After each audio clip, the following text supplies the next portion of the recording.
asking for Prabhuji's.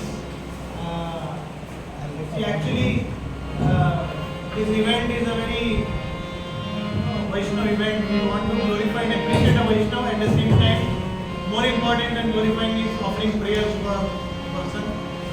So that is more important. Because what happens generally on the birthday, everybody just wants to glorify, but they forget to pray. But we should offer our prayers. That is very important.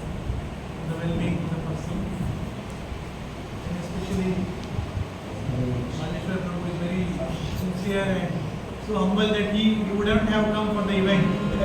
He actually had come just so that Vaishnavas are pleased. This birthday song is composed by his name Haripal Shankar. So we sing this birthday song.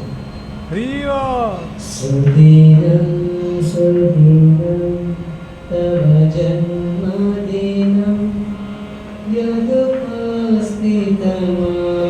Sucharanam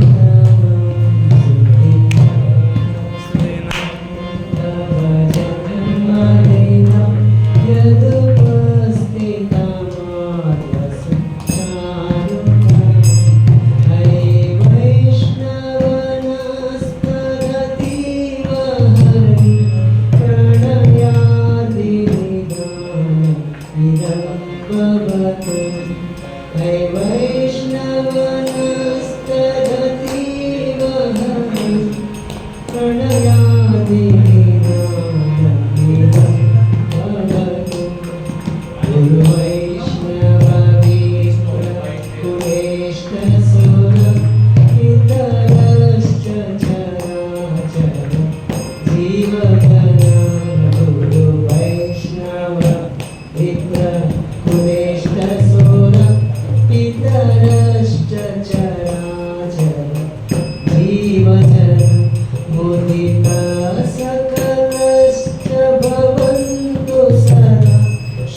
Guru